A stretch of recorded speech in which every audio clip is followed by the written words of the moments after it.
lagi katakan, namun karena firman-Mu tiada pernah berubah. Bapa yang baik, kami bersyukur anugerah-Mu sempurna bagi kami. Anugerah-Mu sungguh sangat amat ajaib bagi kami. Kami bersyukur Bapa, selama 1 minggu lamanya Engkau telah sertai kami dengan kuat kuasa-Mu. Engkau telah sertai kami dengan keajaiban-Mu, damai sejahtera-Mu. Karena kami percaya Engkau bukan Allah yang menciptakan kami untuk kami tinggal seorang diri. Melainkan Engkau adalah Allah yang berimmanuel pada kami. Allah yang menyertai kami, Allah yang bersatu dengan kami. Bapa yang baik, pagi hari ini kami akan merayakan kemenangan Kristus. Pagi hari ini Bapak, kami akan menerima hal yang ajaib. Bahwa kami tidak ditentukan untuk selalu kalah, namun kami ditentukan untuk tinggal di dalam Yesus. Karena di dalam Yesus ada kemenangan yang sejati. Kami bersyukur Bapak, ini adalah puncak dari segala sesuatu yang kami sudah pelajari selama hampir 2 tahun. Dan kami percaya dari tempat ini, dari pemberitaan ini, maka ada hal-hal yang luar biasa. Ada hal-hal di luar akal pikiran kami yang ajaib terjadi karena Kristus. Terima kasih Bapak yang baik, kami percaya Roh Kudus ada di tempat ini. Roh Kudus menjamah hati kami, menjamah pikiran kami agar kami membuka dan menerima firman yang berkuasa ini. Di dalam nama Bapa, Putra, dan Roh Kudus yang siap belajar firman Tuhan, sama-sama katakan, amin. Silakan duduk saudara yang kasih Tuhan, shalom. Selamat pagi jemaat, apa kabar? Luar biasa, jemaat sehat semuanya, amin. Oke, puji Tuhan. Saudara yang kasih Tuhan, tetap doakan Bapak Gembala dan Ibu Gembala ya, yang saat ini ada di daerah Mamasa. Kemarin saya dikasih videonya, jadi untuk dari tempat Bapak Gembala menginap ke tempat berkhotbah itu butuh 2 jam naik motor ya. 2 jam naik motor, sisanya jalan kaki karena medannya terlalu tidak mungkin dilewati oleh mobil. Ya kita percaya bahwa dimanapun Bapak Gembala berada, penyertaan Tuhan berada, amin. Dan dimanapun Injil beritakan, kuasa keselamatan Allah dinyatakan. Yang kedua, saya bersyukur dan berterima kasih atas dukungan Bapak Ibu Saudara semuanya. Ya, minggu lalu saya sudah menyelesaikan ujian proposal disertasi saya. Jadi saya boleh untuk melakukan penelitian disertasi. Ya. Setelah itu doakan saja bulan Mei saya akan ujian disertasi dan Juni sudah bisa dinyatakan lulus. Jadi gelar saya tambah 1, doktor. Puji Tuhan, puji Tuhan. Kalau boleh saya tuh sebenarnya pengen nambah lagi 1 lagi, tapi nantilah ya. Kalau suasananya sudah oke. Kalau Tuhan izinkan sebenarnya saya pengen lagi 1 gelar dokter lagi. Tapi kalau memungkinkan, kalau tidak ya tidak apa-apa, tidak ada yang kurang. Gelar dokter tujuannya juga untuk memberkati saudara semuanya. Yang ketiga, saya ingin, apakah ada video trailer? Oke. Saudara, saya sudah punya planning untuk saya sajikan kepada saudara apa yang akan saya kerjakan, apa yang akan kita pelajari bersama di 1 tahun ke depan. Melalui apa nih? Video ini akan menjelaskan apa yang akan saya lakukan kepada saudara. Silakan Christian diputar videonya. Thank you.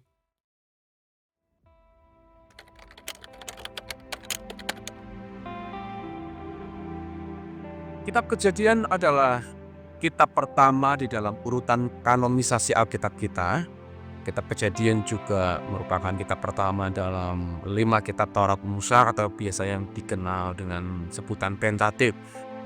Di dalam kitab Kejadian ada masa penciptaan, bagaimana Allah menciptakan langit dan bumi dan beserta isinya. Ada kisah tentang air bah, ada kisah tentang Abraham, Ishak dan Yakub yang kemudian menjadi benih dari bangsa Israel itu sendiri.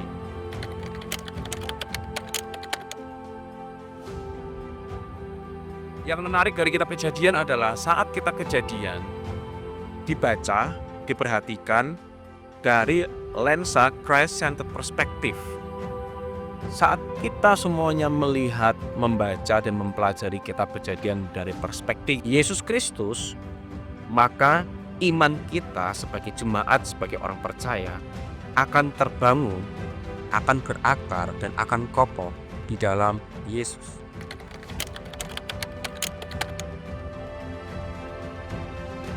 Mengapa tahun 2026 ini saya memutuskan untuk mengeksplorasi kitab Kejadian dari perspektif Yesus Kristus? Karena saya melihat bahwa di dalam kitab Kejadian ada banyak sekali hal yang bisa dipelajari, ada banyak sekali hal yang bisa diambil dari perspektif Yesus Kristus. Saat kita semuanya mempelajari kitab Kejadian, maka kita juga akan semakin mengenal Allah kita yang baik di dalam Yesus. Kita akan menghargai karya penebusannya, kita akan menghargai relasi yang Allah coba bangun dengan umat manusia melalui kisah di dalam Kejadian dan juga manfaat-manfaatnya secara spiritual di dalam kehidupan kita. Oleh karena itu, sangat amat menarik apabila kita semuanya mempelajari kitab Kejadian di tahun 2026 ini melalui sudut pandang Yesus Kristus. Mari saudara yang dikasihi Tuhan, kita mempelajari kitab Kejadian dari sudut pandang Yesus Kristus. Saya percaya saat kita semuanya mempelajari kitab Kejadian dari perspektif Yesus Kristus, maka iman kita akan semakin kokoh, ada perubahan, ada transformasi yang kita bisa alami, dan semua hal itu tujuannya untuk memuliakan Allah kita. Tuhan Yesus memberkati.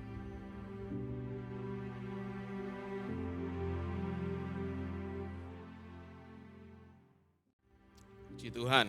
Jadi itu planning saya bagi saudara semuanya. Seperti apa sih? Pokoknya sabar aja. Saudara setia saja datang, kita akan belajar. Kita akan masuki tahun 2026 dengan hal yang jauh lebih ajaib daripada tahun ini. Amin? Oke. Dan pagi hari ini, inilah puncak dari seluruh rangkaian kitab Efesus. 2 tahun saya sudah mengkhotbahkan kitab ini, saudara. Enggak kerasa minggu ini adalah minggu terakhir saya mengkhotbahkan kitab Efesus. Saudara masih ingat apa yang terjadi 1 bulan yang lalu? Halo? Ketika saya khotbah apa yang terjadi, saudara masih ingat?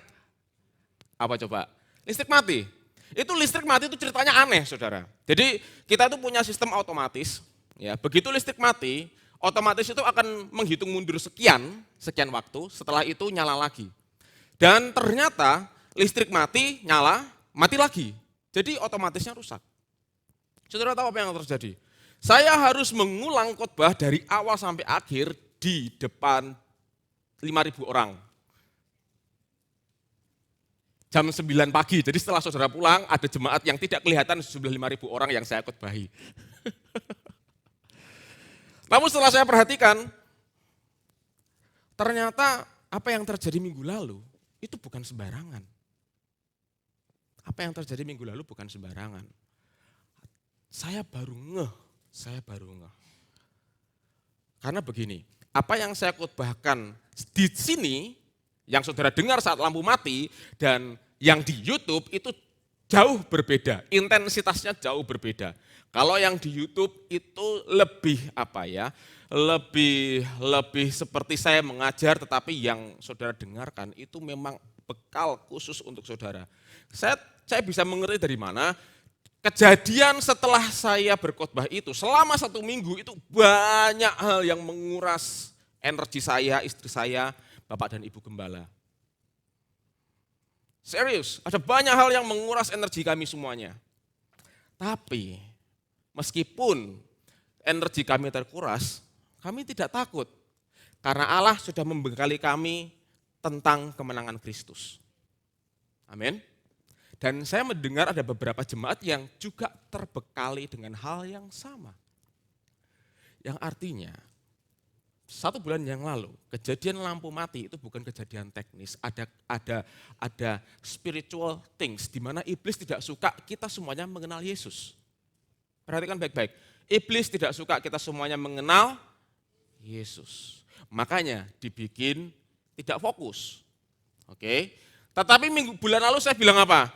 Bulan depan kita bikin apa? Kita bikin rame. Ya artinya saat ini kita akan bikin rame, amin. Amin. Nah saudara perhatikan baik-baik. Perhatikan baik-baik ya. Ini final session, pegang ini ayat, pegang sermon ini baik-baik, ulangi lagi, resapi dengan benar apa yang kita pelajari. Karena apa? Karena kemenangan Kristus, peperangan rohani itu tidak seperti yang kita bayangkan. Peperangan rohani jauh dari apa yang kita bayangkan. Dan Allah itu tidak hanya sekedar memberikan kepada kita Kristus saja, tetapi Allah menjelaskan secara rinci apa sih yang bisa kita dapatkan, apa sih yang bisa kita itu nikmati di dalam peperangan rohani itu. Karena itu pagi hari ini apakah saudara siap untuk menikmati kemenangan Kristus? Amin. Kasih tahu sebelahnya, yuk belajar yuk, kasih tahu sebelahnya, yuk kita belajar yuk, kasih tahu sebelahnya. Oke, sekarang mari kita belajar bersama-sama. Saya minta, ya kita buka Alkitab kita dulu ya. Efesus 6 ayat 14 sampai 20. Silakan Bapak Pendeta Fani untuk dibacakan ayatnya. Efesus 6 ayat 14 sampai 20. Demikianlah firman Tuhan. Jadi berdirilah tegap, berikat pinggangkan kebenaran dan berbaju zirahkan keadilan. Kakimu berkasutkan kerelaan untuk memberitakan Injil damai sejahtera. Dalam segala keadaan pergunakanlah perisai iman. Sebab dengan perisai itu kamu akan dapat memadamkan semua panah api dari si jahat. Dan terimalah ketopong keselamatan dan pedang roh, yaitu firman Allah. Dalam segala doa dan permohonan, berdoalah setiap waktu di dalam roh dan berjaga-jagalah di dalam doamu itu dengan permohonan yang tak putus-putusnya untuk segala orang kudus.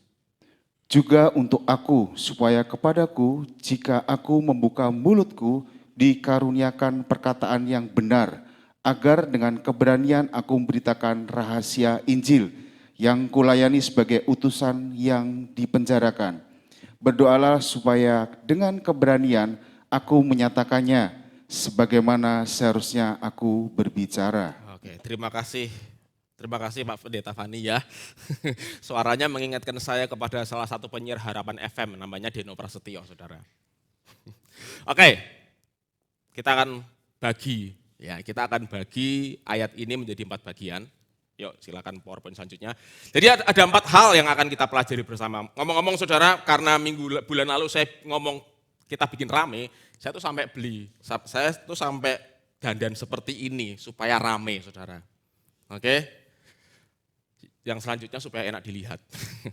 Oke, 4 poin yang akan kita pelajari pagi hari ini. Yang pertama, poin pertama adalah berdiri teguh. Jadi ayat 14a ada pesan yang akan kita lihat. Apa sih artinya berdiri teguh? Yang kedua, ada identitas keselamatan, ya, atau senjata keselamatan. Senjata keselamatan itu Allah berikan itu seperti apa? Detailnya seperti apa? Yang ketiga, bagaimana ya jemaat dan pemimpin rohani itu bisa bersinergi. Jadi saudara, kita nggak bisa berdiri sendiri-sendiri. Sebagai seorang jemaat tidak bisa terputus dari gembala. Demikianlah juga gembala nggak bisa terputus dari jemaat. Jadi jemaat dan gembala ini adalah satu dan menyatu. Untuk apa? Untuk melihat kemegahan Kristus. Dan yang terakhir, kita akan lihat bagaimana doa sebagai dimensi perang rohani. Jadi yang pertama, mari kita akan pelajari apa sih artinya berdiri teguh. Yuk, PowerPoint selanjutnya. Kalau saudara perhatikan baik-baik. Jadi berdirilah tegap. Katakan bersama saya, berdiri tegap. 2, 3. Maksudnya apa ini? Berdiri tegap. Seorang tentara itu kalau berdiri itu posturnya itu sikap sempurna. Saya dulu pernah ikut PBB. Jadi kalau baris berbaris itu harus sikap sempurna. Badannya tegap, tidak boleh membungkuk, lalu tangan harus mengepal. Intinya sikapnya harus perfect, tegap. Seperti itu. Jalan enggak boleh sembarangan, jalan postur tubuhnya dijaga. Nah saudara, ada hal yang menarik saat saya mempelajari berdiri tegap ini. Apa itu? Perhatikan baik-baik ya, perhatikan baik-baik. Kita harus menyadari bahwa perlengkapan keselamatan yang telah Allah berikan melalui Yesus Kristus akan membawa kita tetap dalam kemenangannya. Kita harus menyadari bahwa perlengkapan keselamatan, katakan bersama saya perlengkapan keselamatan, 2, 3. Oke, perlengkapan keselamatan. Yang apa? Yang telah Allah berikan melalui Yesus Kristus akan membawa kita, apa saudara? Tetap Perhatikan baik-baik, tetap. Saudara tidak sedang berjuang untuk menang, tidak. Bahkan, sebenarnya kalau saudara mau tahu di dalam peperangan rohani, tugas kita ngapain? Enggak ngapa-ngapain. Oke? Enggak ngapa-ngapain. Kenapa seperti itu? Peperangan rohani bukan soal menyerang. Sekali lagi, peperangan rohani bukan soal menyerang. Kalau misalnya di dalam peperangan sungguhan ya, peperangan sungguhan. Siapa yang menyerang dengan presisi, dia yang menang. Kan seperti itu, perang toh? Atau misalnya kita nonton sepak bola lah. Puji Tuhan, MU menang beberapa waktu yang lalu. Taktik diracik agar serangannya itu bisa membuahkan gol. Itu menyerang. Namun peperangan rohani itu berbeda. Peperangan rohani itu bukan soal kita menyerang, tidak. Tapi mempertahankan posisi yang apa, saudara? Sudah menang. Perhatikan baik-baik. Mempertahankan posisi yang sudah menang dan menyerang itu dua hal yang berbeda. Kalau menyerang, saudara belum menang, mudah-mudahan ketika saudara menyerang itu menang, itu menyerang. Tapi kalau mempertahankan posisi, saudara sudah menang duluan. Amin. Saudara sudah menang duluan. Menyerang itu belum tentu bisa menang. Menyerang itu probabilitasnya bisa menang, bisa, halo? Bisa kalah. Betul?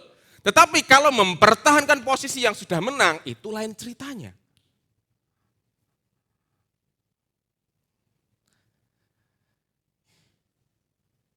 Maksudnya apa? Begini, kita sedang menghadapi peperangan rohani di mana-mana. Di dalam rumah tangga saudara, saudara sedang menghadapi peperangan rohani.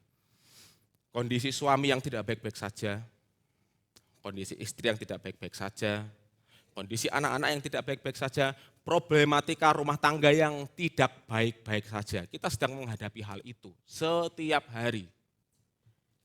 Oke. Di dunia kerja, kita menghadapi juga peperangan rohani. Rekan kerja yang enggak bisa diajak kerja, rekan kerja yang suka nikung dari belakang, apalagi. Atau mungkin di dalam diri kita sendiri, kita sedang menghadapi peperangan, yaitu kebiasaan buruk. Kebiasaan buruk yang tidak bisa kita selesaikan, kita tanggulangi, itu peperangan. Masalah setiap hari itu peperangan. Iblis selalu datang ngomong, kamu lihat toh, masalahmu tuh banyak loh. Lihat berita sekarang, dunia makin sulit. Sistem AI makin canggih, kamu ndak pinter toh, kamu ntar diputus kerja. Perhatikan baik-baik, saudara sudah menang, amin. Saudara sudah menang.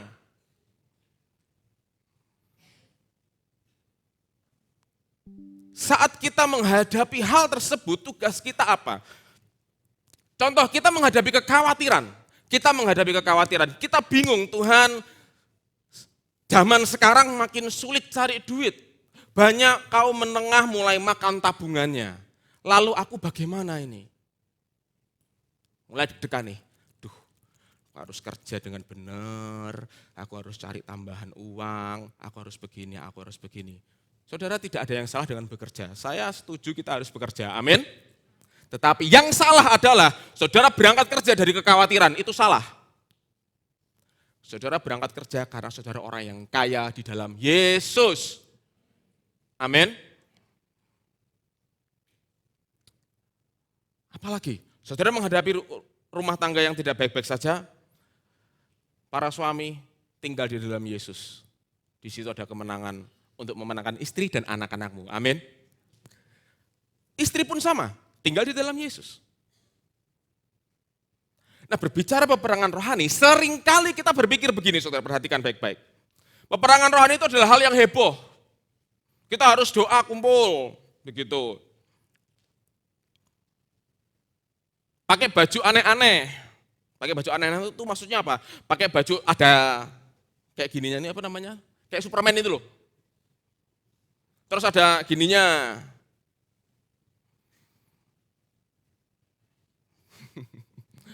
Terus kemana-mana bawa trompet, bawa shofar. Shofar itu kayak trompet tanduk rusa gitu loh. Tut. Harus keliling kota, bawa bendera. Saudara pernah melihat dalam tanda kutip peperangan rohani yang seperti itu? Halo? Halo, halo? Pernah? Pernah ya? Pernah ya? Saya beritahu saudara, that's wasting time. Itu buang-buang waktu. Mengapa demikian? Karena hal-hal yang dilakukan itu, yang seperti saya contohkan tadi, itu berangkat dari pola pikir, saya harus begini supaya saya menang. Salah, saudara sudah menang supaya saudara bisa bertindak. Amin. Perhatikan baik-baik, bangsa Israel ketika menghadapi Laut Merah, ngapain bangsa Israel? Bersungut-sungut.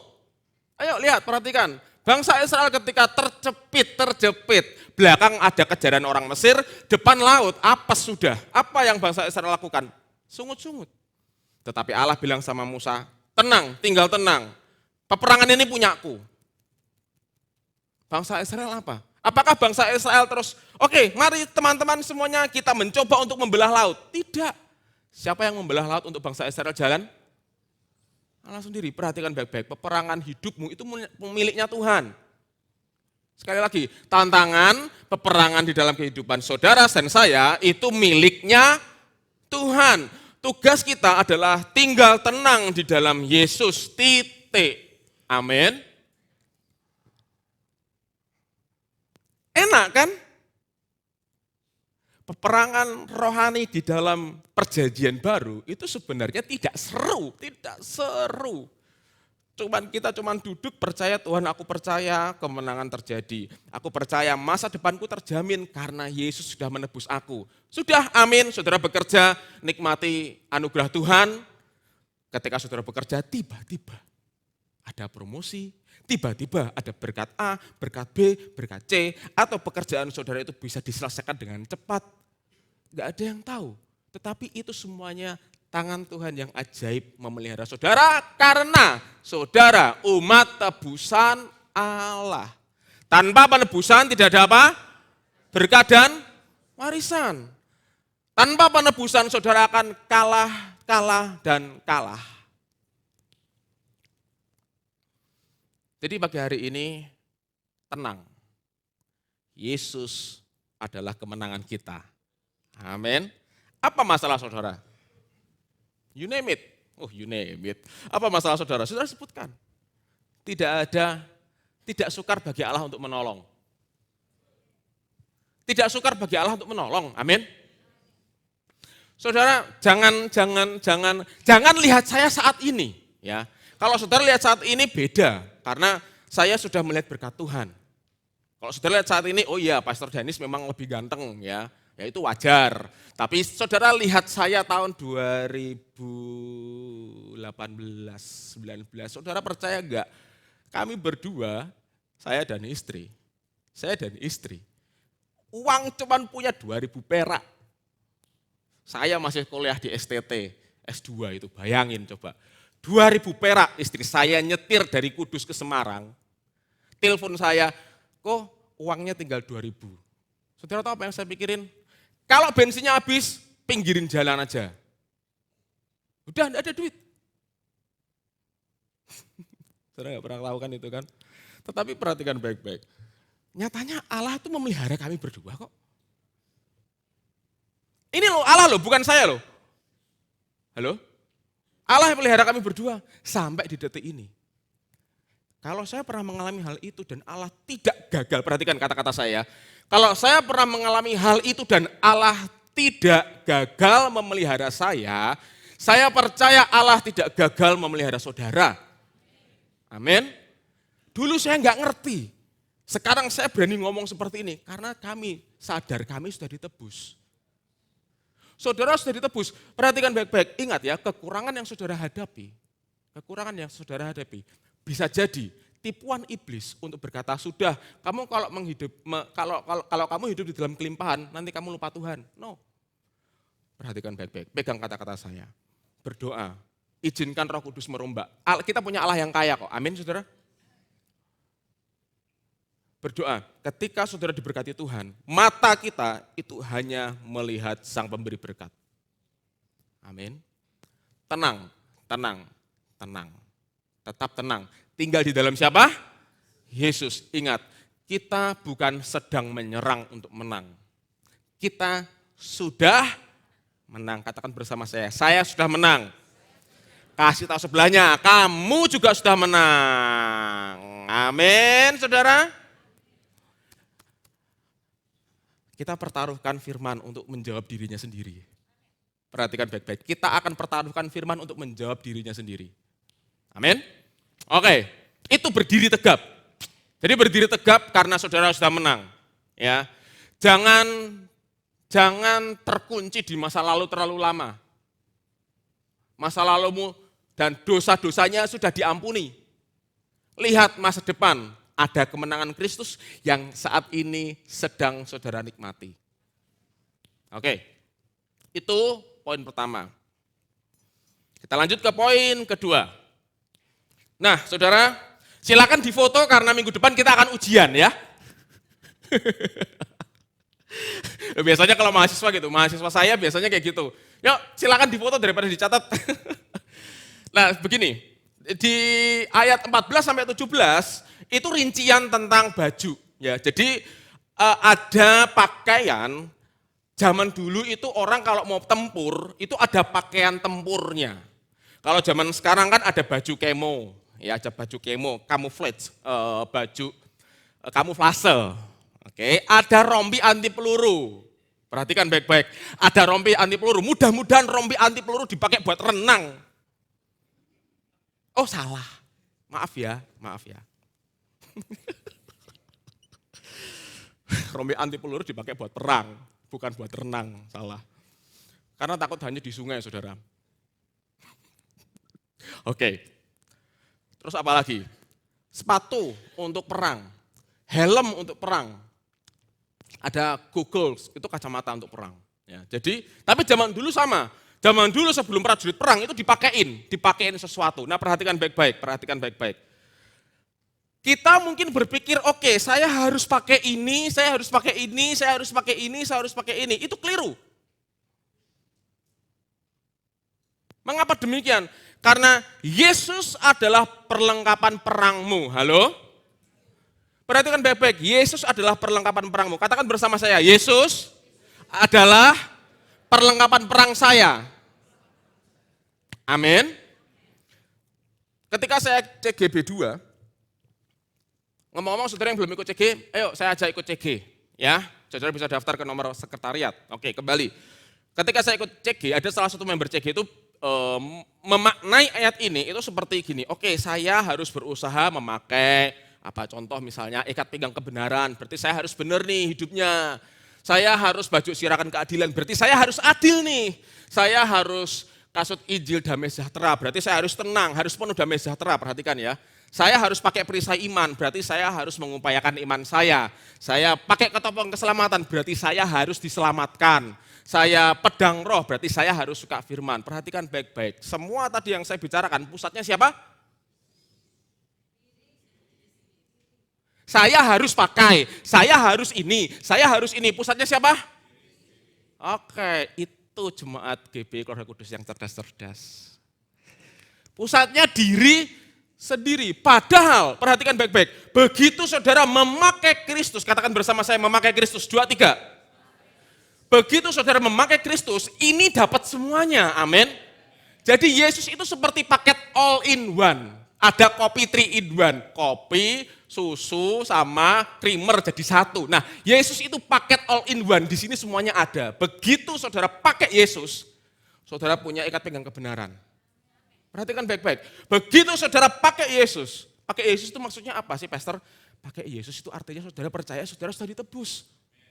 Dah itu toh, tidak ada yang lain. Saudara, apakah ini terlalu sulit untuk dimengerti?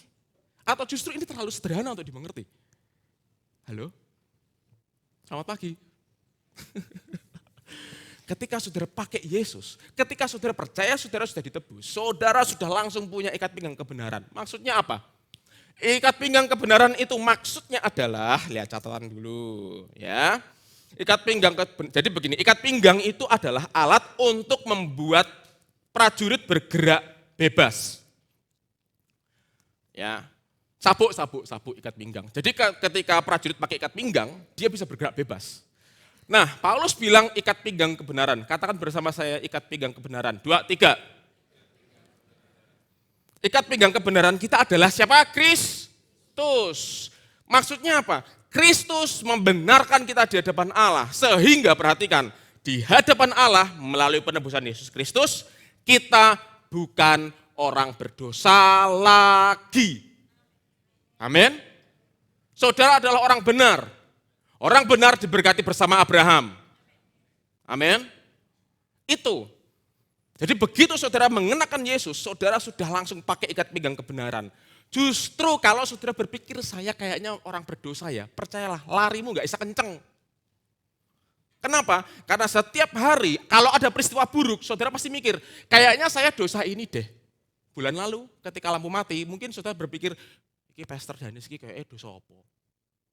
Itu bisa muncul loh saudara, saya beritahu itu bisa muncul. Tetapi di dalam Yesus saya dibenarkan. Di dalam Yesus saudara dibenarkan. Saya tidak sedang melihat dosa saudara ya. Perhatikan baik-baik.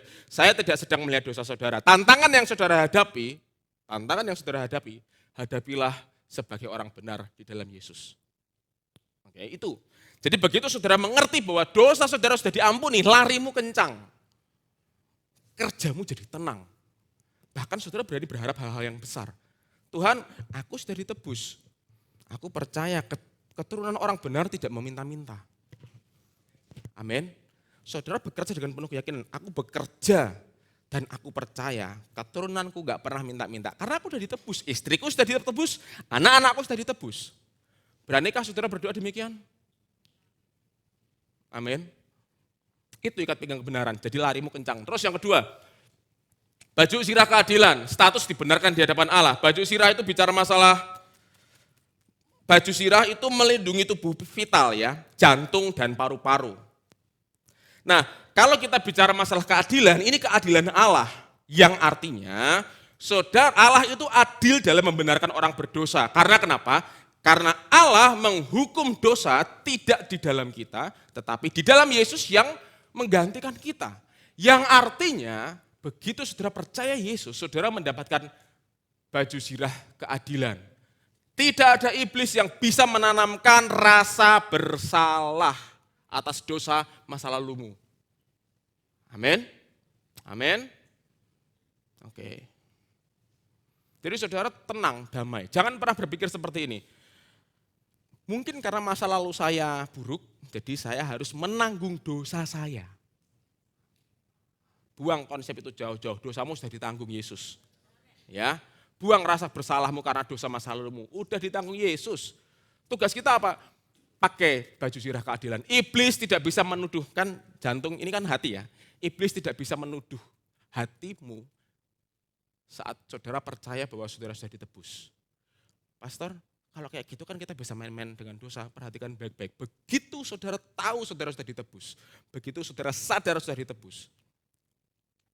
Saudara akan berpikir 1000 kali untuk berbuat dosa. Karena saudara tidak mau menyanyikan anugerah Allah. Mengerti maksud saya saudara? Oke. Itu baju sirah keadilan. Terus next.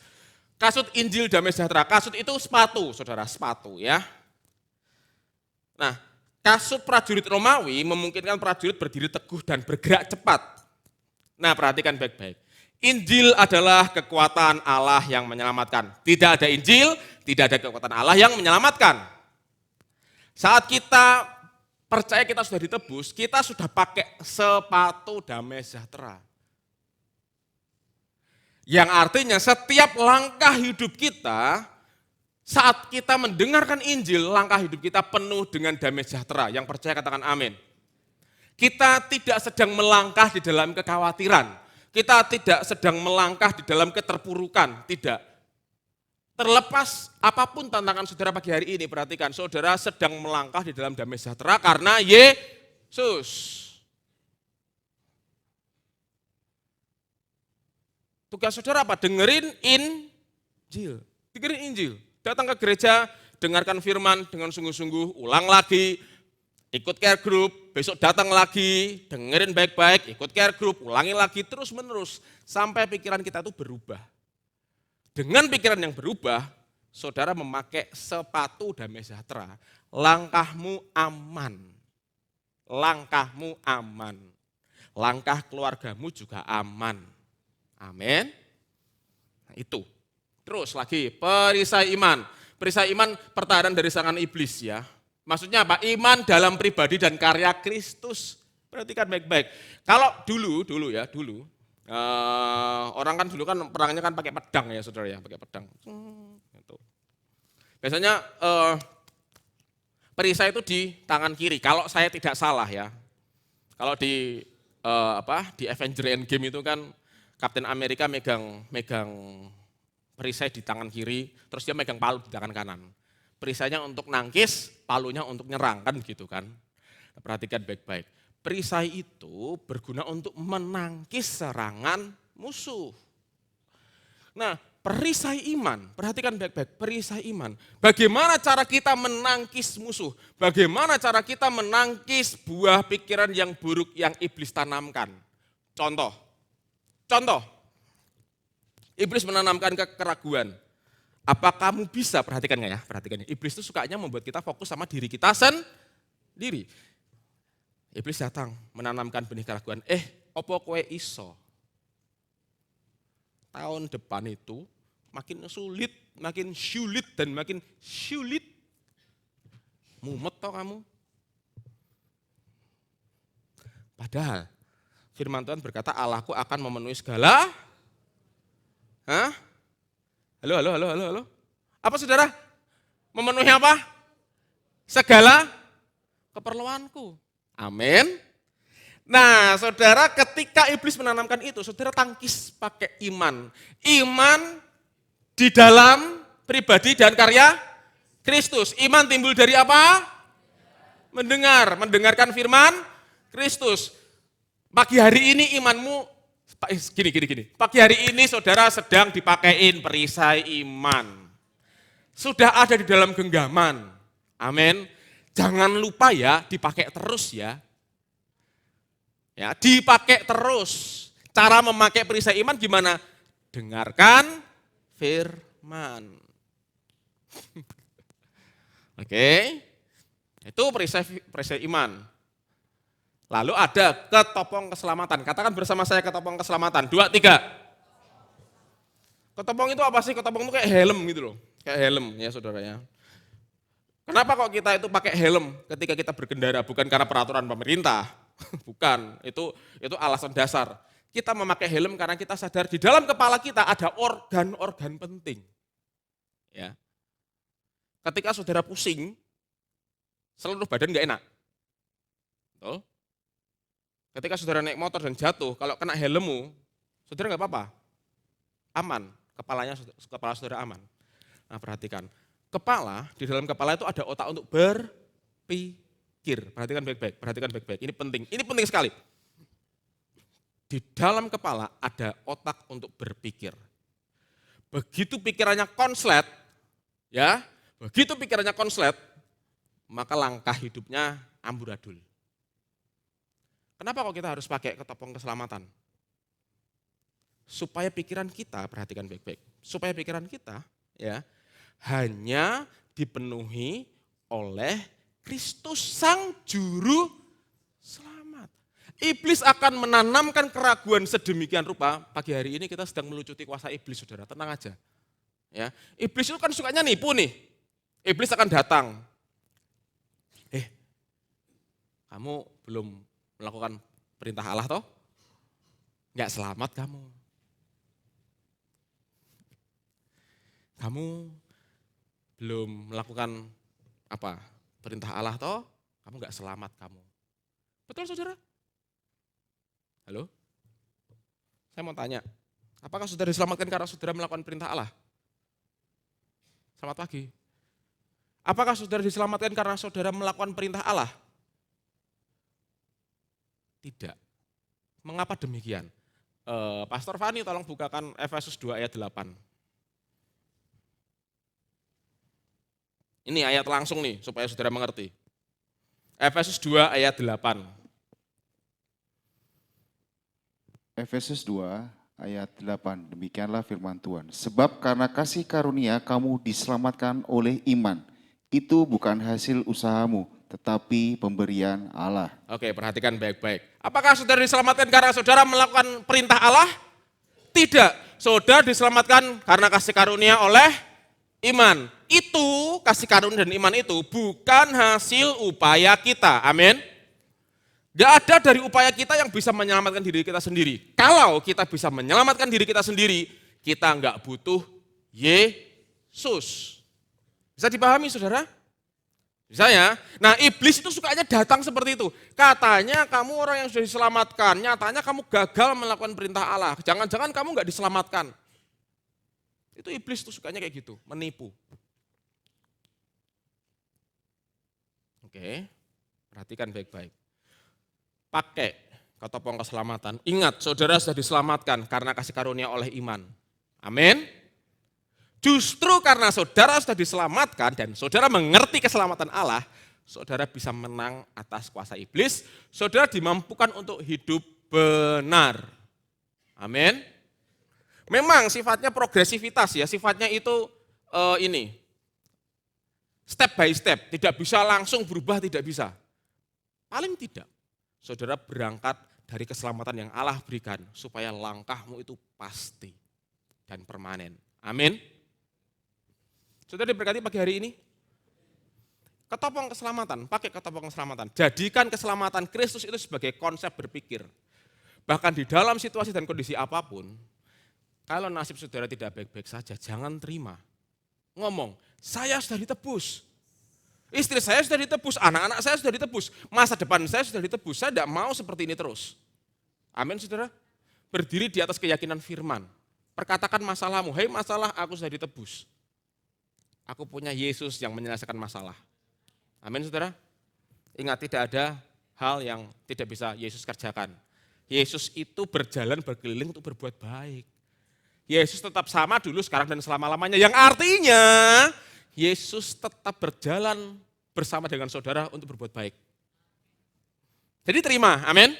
Terima, pakai ketopong keselamatan. Nah terakhir, pedang roh, firman. Senjata ofensif satu-satunya. Jadi kita menyerang dengan firman ya. Kristus adalah firman yang hidup. Yohanes 1 ayat 1 berbunyi pada mulanya adalah firman. Firman itu bersama-sama dengan Allah dan firman adalah Allah itu sendiri. Begitu kita mengenal pribadi Yesus semakin dalam, kita mengenal Allah yang baik. Karena kita mengenal Allah yang baik, kita diperlengkapi dengan firman. Jadi ketika kita menyerang iblis, kita pasti menang karena ada kuasa Kristus di dalamnya. Amin. Oke, saudara diberkati Tuhan pagi hari ini. Oke, ini masih poin kedua loh ya. Lanjut lagi poin ketiga. Kalau sudah difoto puji Tuhan. Oke, selanjutnya setelah kita ini memakai Kristus dan kita menikmati detail-detail perlengkapan rohani, ada tugas orang percaya yaitu doa. Doa sebagai dimensi rohani. Jadi doa itu bukan sembarangan. Oke, doa pagi, doa malam, itu bukan sembarangan. Itu adalah hal spiritual. Saudara doa di rumah, saya tidak ngomong doa pagi, makan siang, makan malam ya, bukan ya. Doa yang saudara khususkan jam doamu. Saya rasa Tuhan kasih 24 jam sehari itu cukup kok. Kalau diatur dengan benar. Berdoa minta Roh Kudus supaya mengatur agar saudara punya jam doa. Dan doamu itu adalah hal yang sifatnya spiritual. Jadi doa itu bukan pelengkap ritual, doa bukan sekedar aktivitas. Ya, para WL perhatikan baik-baik. First time you say prayer, ya, first time you say grace, saat para WL berdoa, para WL harus menyadari bahwa doamu besar kuasanya. Selamat pagi WL-WL yang diberkati Tuhan dengan kuasa ilahi. Saat berdoa, mulailah kita berpikir, oh doa ini bukan ritual. Ada kuasa doa saya karena Kristus. Amin. Nah, sebagai umat yang telah dikuduskan di dalam Yesus Kristus, ya, Kita itu punya partisipasi untuk berdoa. Dengan kita berdoa, kita melibatkan diri di dalam rencana keselamatan Allah melalui Kristus. Jadi doa-doa saudara itu besar kuasanya. Amin. Katakan bersama saya, doa saya besar kuasanya. Kasih tahu sebelahnya, doamu besar kuasanya loh. Amin saudara. Amin. Ingat, doa orang benar bila didoakan dengan sungguh-sungguh besar kuasanya. Siapa orang benar itu? Kita semuanya. Kenapa kita orang benar? Karena kita dibenarkan di dalam Kristus. Jadi jangan anggap remeh doa. Jangan anggap remeh ucapan. Ada istilah ucapan adalah doa. Hati-hati gunakan mulut saudara. Ya, hati-hati gunakan mulut saudara. Perhatikan baik-baik. Jemaat GBI Keluarga Kudus yang diberkati Tuhan dan penuh limpah kasih Tuhan. Perhatikan baik-baik, perhatikan baik-baik. Mulut kita bisa mengkamiri adonan. Maksudnya apa? Mulut kita bisa mendatangkan ragi bagi orang percaya yang lain. Atau mulut kita bisa membawa orang percaya yang lain berfokus kepada Kristus. Halo? Tidak ada dari antara kita yang sudah sempurna, tidak ada. Saya pun belum sempurna, saudara belum sempurna. Tugas kita sebagai orang percaya, memilih untuk melihat Yesus di tengah ketidaksempurnaan saudara seiman kita. Yang setuju katakan amin. Saya tidak mau di atas mimbar ini, saya membicarakan kejelekan jemaat, dijauhkan kiranya. Setuju saudara? Kalau sampai saya memberitakan keburukan jemaat, tolong tegur saya. Mengapa demikian? Karena saudara adalah umat tebusan Allah. Saya harus hormati umat tebusan Allah. Selamat pagi. Tapi kalau dibalik, bagaimana? Bisakah kita saling menyadarkan diri bahwa kita adalah umat tebusan Allah yang sedang bertumbuh? Amin. Saudara, kita bisa kena masalah kapanpun. Perhatikan baik-baik. Kita bisa kena masalah kapanpun. Ya, bisa kok, bisa. Tapi tugas kita sebagai orang percaya tidak untuk menghakimi orang yang percaya yang sedang kena masalah. Tugas kita sebagai orang percaya adalah menyatakan Yesus. Titik. Di situ saudara bertumbuh dari bayi rohani menjadi dewasa rohani. Orang yang dewasa rohani tidak fokus sama dirinya sendiri. Orang yang dewasa rohani belajar berfokus kepada siapa? Kristus. Maksudnya apa toh pastor? Sederhana saja, saya bersyukur di dalam Kristus.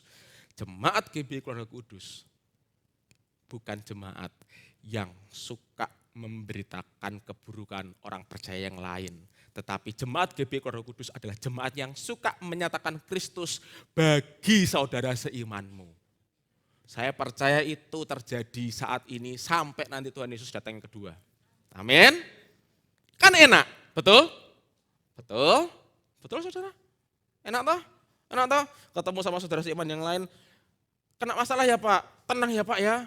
Kita doakan Yesus itu sumber mujizat. CG berapa Pak? Oh CG 21, oh tempatnya Pak Bram dan Bu Evi. Bawa ke sana. Pak Bram, Bu Evi ini butuh didoakan. Yuk kita berdoa bareng. Bukankah itu hal yang menyenangkan saudara? Halo? Daripada, kenapa Pak? Masalah? Oh hati-hati loh Pak. Tak ada nih. Kayak kowe to masalahmu ku ngene, goro-goro iki, karo iki, ora barbar. Mengerti ya maksud saya saudara ya? Halo? Enak yang pertama tadi kan? Kena masalah Pak, tenang, Tuhan Yesus Juru Selamat. CG berapa? Yuk berdoa. Selesai. Yang mengerti katakan amin. Amin, puji Tuhan. Saudara diberkati pagi hari ini. Ingat ya, mulutmu punya kuasa. Saya perkatakan di dalam nama Tuhan Yesus, Jemaat GBI Keluarga Kudus tahun 2026 mengalami anugerah Tuhan yang ajaib. Nggak tahu caranya, nggak tahu. Dan saya berdoa jemaat semuanya umurnya panjang-panjang untuk melayani Tuhan. Amin. Kalau dipanggil Tuhan, di rumah saja. Bukan karena sakit, bukan karena kecelakaan, di rumah saja. Lagi tidur enak, amin terjadilah. Wes, ngomong kayak gitu lebih enak daripada ngomong yang lain. Setuju? Ya, setuju dah. Setuju saudara? Setuju, nah gitu dong. Yuk terakhir, kenapa kok saya ngomong ini? Karena begini, yuk next yuk. Ini juga paling penting, karena begini saudara. Di ayat yang ke-19 sampai 20, Paulus tuh ngomong sama jemaat Efesus, tolong doain aku dong. Ya. Coba Pastor Fani bacain. Ayat 19 sampai 20, Efesus 6 ayat 19 sampai 20, tolong bacakan. Efesus 6 ayat 19 dan 20, demikianlah firman Tuhan. Juga untuk aku, supaya kepadaku, jika aku membuka mulutku, dikaruniakan perkataan yang benar, agar dengan keberanian aku memberitakan rahasia Injil yang kulayani sebagai utusan yang dipenjarakan. Berdoalah supaya dengan keberanian aku menyatakannya, sebagaimana seharusnya aku berbicara. Amin. Paulus ngomong sama jemaat di Efesus, tolong doain saya. Saya ini butuh didoakan. Nah sama kan saudara, Paulus memohon agar jemaat Efesus berdoa supaya Allah, jadi jemaat Efesus itu berdoa untuk Paulus. Supaya apa? Supaya Allah menyingkapkan rahasia-rahasia Injil agar Paulus semakin tajam dalam memberitakan Injil. Paulus juga memohon agar jemaat di Efesus berdoa supaya Paulus dapat memberitakan kekayaan Kristus yang tak terselami dan menjelaskannya kepada setiap orang. Jadi begini, Paulus itu minta tolong. Perhatikan baik-baik, kitab Efesus ditulis Paulus pada saat Paulus di penjara. Paulus di penjara sendirian, ora duwe bojo. Kalau malam nggak punya teman buat sambat. Mengerti ya saudara ya? Susah kan? Susah kan saudara? Susah jadi Paulus. Tetapi karena Paulus kesadarannya penuh dengan Kristus, Paulus menulis ayat ini. Dan Paulus minta kepada jemaat di Efesus, tolong doain saya. Tolong doain saya supaya ketika saya berkhotbah, Injil itu semakin tajam, dan semakin tajam. Tolong doain saya agar saya bisa memberitakan kekayaan Kristus. Jemaat Efesus meresponi Paulus. Perhatikan, ini interaksi yang penting di antara kita berdua. Jangan ada dusta di antara kita. Amin saudara. Mau nggak saudara berdoa buat saya? Untuk Bapak Gembala, hal yang sama. Coba saya akan jelaskan poin selanjutnya, setelah itu saya akan elaborasi ya. Jemaat dapat bersinergi dengan pemimpin rohani melalui doa-doa yang dipanjatkan kepada Allah. Jadi, ingat ya, kita, saya dan saudara, itu satu. Perhatikan baik-baik, saya dan saudara itu satu. Maksudnya satu itu apa, Pastor? Satu tubuh Kristus yang tidak terpisahkan dan terpecahkan oleh hal-hal yang lainnya. Yang setuju katakan amin. Nah, saya punya tugas memberitakan Injil kepada saudara. Saudara juga bisa bersinergi dengan doa agar pemimpin rohani dimampukan untuk terus-menerus memberitakan misteri kekayaan Kristus yang sangat dalam dan tak terselami itu. Yang artinya pagi hari ini dengan seluruh kerendahan hati, saya minta tolong doakan saya. Saudara, begini ya, jangan doakan saya, Tuhan berkati Pastor Dani supaya tambah kaya, tambah begini. Berapapun uang yang saya punya di bank, saya kalau makan bakso nasi itu satu piring berdua. Bener. Kalau makan bakso mesen nasi, satu nasi itu satu piring untuk berdua ya. Bukan ngirit loh saudara itu, bukan ya. Saya kalau makan ya itu aja. Karena saya tahu makanan mau semahal apapun keluarnya tetap sama. Keluarnya tetap sama, perhentiannya tetap sama.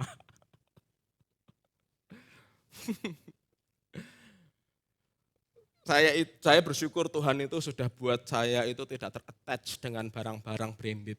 Bukan berarti saya ngomong, tidak boleh punya barang bagus, salah ya saudara ya. Boleh punya barang bagus, enggak salah. Karena barang bagus itu punya durabilitas yang panjang. Tetapi kalau saudara berdoa Tuhan Tuhan berkati supaya Pastor Daniel itu semakin punya ini, semakin punya ini, semakin punya ini. Saya mohon stop. Doakan saya begini saja. Doakan saya supaya saya bisa memberitakan Yesus dari Kejadian sampai Wahyu. Dah itu tok. Amin. Itu aja, tidak usah yang lain. Dan saya berdoa supaya saudara adalah pendengar pertama. Ya, pendengar pertama. Jadi saya tidak perlu keluar untuk mengkhotbahkan apa yang saya terima dari Tuhan buat saudara, tidak. Tapi saudara orang VIP pertama yang harus dengerin dulu. Amin, saudara. Itu, saudara bisa bersinergi dengan Bapak Gembala pun sama. Doakan Bapak Gembala supaya makin tajam memberitakan Injil. Saya pun demikian. Karena saya sadar saya itu punya kekurangan banyak. Banyak minusnya, banyak kurangnya. Terkadang di dalam saya mengupas ayat bisa keliru, bisa miss. Ketika saya menjelaskan di dalam Bible study saya bisa saja ngeblank, nggak bisa jawab. Mari kita bersama-sama, amin saudara. Kita ini bersama-sama terus kok. Saya selalu ngomong sama saudara, saya itu pengen jadi pastornya saudara, pastornya anak-anakmu dan pastornya cucu-cucumu. Ya. Jadi kita akan bersama-sama terus. Oleh karena itu doakan saya. Demikian juga saya mendoakan saudara supaya saudara limpah dengan firman Kristus. Saudara limpah dengan hal-hal yang baik karena Kristus. Saudara bisa menyadari bahwa saudara sudah ditebus, itu puji Tuhan saya. Karena dengan demikian hidup saudara berubah. Hidup kita berubah saat kita mendengarkan Injil. Nah, untuk kita bisa mendengarkan Injil, harus ada orang yang menyampaikan. Dan orang yang menyampaikan itu harus tahu, harus memahami, harus sudah mengalami. Pagi hari ini, mari kita bekerja sama. Amin. Amin. Kita bekerja sama. Saya mendoakan saudara, saudara juga doakan saya. Satu aja, tidak usah banyak-banyak, satu aja. Mengkhotbahkan Yesus dari Kejadian sampai Wahyu. Satu itu aja. Setuju ya saudara ya? Saya percaya Tuhan berkati saya kok. Jangan khawatir, Tuhan berkati saya sudah melihat buktinya. Tapi untuk yang tadi saya pesankan itu sifatnya wajib. Nggak bisa dikorting-korting. Tujuannya untuk kita semuanya bisa kita mengenal Injil. Tahun depan kita akan belajar Kejadian. Oke, kita akan melihat Allah yang baik. Karena Allah kita adalah Allah yang baik. Allah itu baik, sungguh baik bagiku. Terus lagunya gimana lanjutnya? Lali toh. Ya itu wis ya, oke yuk. Next ya. Jadi begitu ya saudara ya. Mari kita bekerja sama, saudara doakan saya juga mendoakan saudara. Karena Allah itu adalah Allah yang baik. Allah tidak suka lihat kita itu berantem. Betul? Enggak suka. Tapi Allah suka ketika kita bersatu. Di dalam Kristus. Perhatikan, bersatu di dalam Kristus, bukan bersatu karena kedekatan yang lain. Percayalah, perhatikan baik-baik. Saudara jangan pernah berpikir begini, saya kayaknya enggak terlalu dekat sama pastor karena saya enggak pernah ngajak dolan. Salah, kalau saudara dekat sama Kristus, kita dekat sendiri nanti. Perhatikan baik-baik. Kalau saudara dekat sama Kristus, mengenal Kristus dengan sungguh-sungguh, nanti kita dekat sendiri, tenang aja. Mau bukti? Mari kita buktikan tahun depan. Amin. Oke. Kesimpulan sih? Next yuk. Hubungan sermon ini dengan tema tahunan. Jadi tema tahunan ini Bapak Gembala mengajak kita semuanya untuk kita bisa hidup secara ilahi. Yang pertama, kita memiliki seluruh senjata keselamatan Allah di dalam Yesus agar kita hidup secara ilahi. Saudara sudah punya senjata keselamatan Allah. Amin. Ketopong keselamatan, perisai perisai iman, pedang firman, baju zirah keadilan, kasut kebenaran dan Injil, damai sejahtera, berikat pinggangan kebenaran, itu saudara sudah miliki. Tidak perlu diupayakan lagi. Enggak ada. Upayanya cuma satu, percaya bahwa sudah ditebus, titik. Upayanya cuma satu, apa saudara percaya kalau sudah ditebus, sudah itu aja, enggak usah rumit-rumit.